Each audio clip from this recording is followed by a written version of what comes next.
So, following on from last week's video about the fact that the National Union of Farmers, and let me say it again, this isn't just me saying it or some random source saying it, this is the National Union of Farmers, the body that represents pretty much all the farmers in the UK, basically said, look, under a no-deal Brexit by I can't remember what date it was, but it was basically of August next year. Under terms of a no-deal agreement, Britain faces the real prospect of running out of food. Not only that, you've had the British supermarkets, food distributors completely ridicule the government for its plans to start stockpiling food, to a point where they said they just don't understand how the modern food distribution system actually works. The idea of actually having a warehouse is bygone. It's a completely bygone age. It's just wasted money at that point. That's why a lot of businesses now are purely what they call just-in-times production lines, where everything runs smoothly and everything gets there on the dot, and as soon as it gets there, it's pretty much on the production line, into the product, and off again.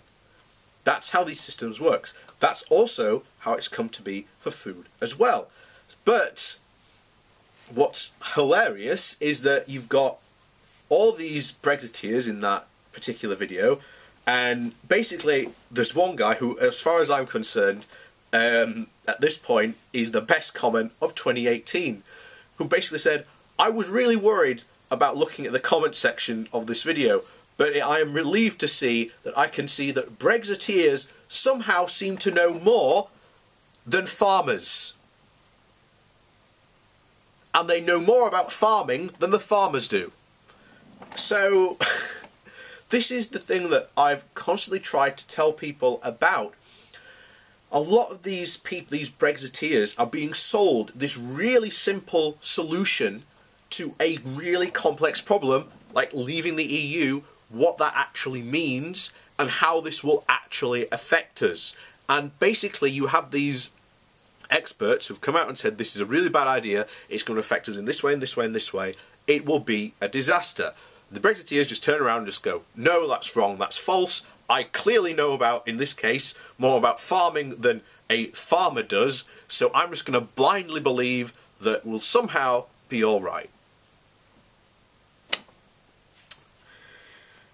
So, if you won't believe the National Union of Farmers then, how about the meat industry? And indeed, we turn to globalmeatnews.com, the official meat industry website for the UK, as bizarre as that sounds.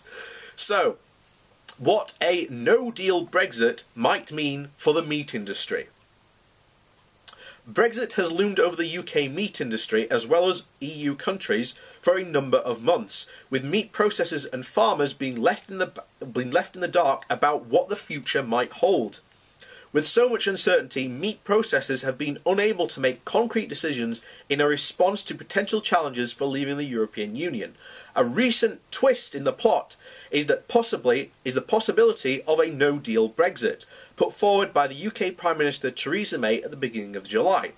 This would mean that the UK would have to leave the European Union immediately without the 21-month transition period agreed upon by Brussels.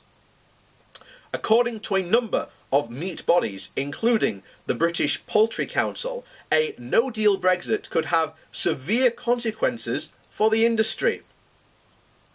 Global Meat News caught up with the International Meat Trade Associations, the IMTA Policy Director, Kate Doherty, and to delve into the details about how the meat industry could be affected by a no-deal Brexit.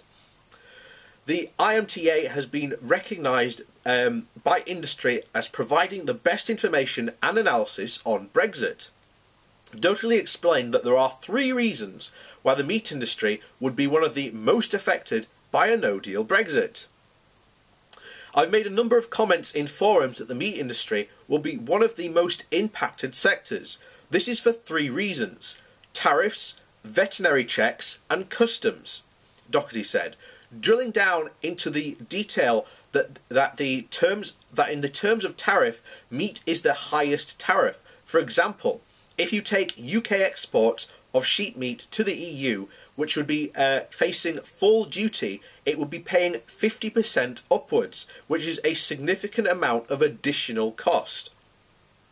She explained that in a no-deal scenario, veterinary checks would also be enacted, which could also significantly affect the shelf life of products. In a no-deal scenario, we will be facing exporting to the EU and needing to go with the next health certificate through a border inspection post, where a vet has to open up 100% of the consignments and check whether or not the seal matches the documents, she added. In addition to that, 20% of red meat has to be physically checked and poultry meat at least 50%. Vets will be opening up cartons to check whether the products look okay and potentially sending the samples to a laboratory. This will mean the results will come back in a couple of days or even a week. If you are looking at a chilled poultry meat which has around a 10-day shelf life, it is extremely concerning what might happen for the shelf life of a product.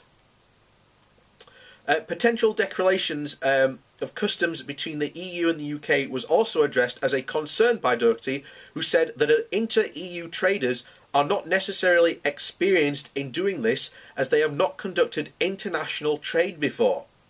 The ITMA is currently talking to meat businesses about what a no-deal Brexit might mean for them, and has produced a Brexit toolkit for its members to help plan for the future. So you also there have a possibility of meat basically not existing, because how are we suddenly going to get all these vets at the ports to check meat? Bear in mind what that's just said, takes about a week, possibly having to send them to a lab as well to get checked. 20% of all red meat has to be checked, and 50% of all poultry meat has to be checked as well, within that just one box. This is, and bear in mind, our ports are not equipped to deal with this, because the idea of this has just gone away. There is only, from what I remember, there's only like one actual checking station in Calais.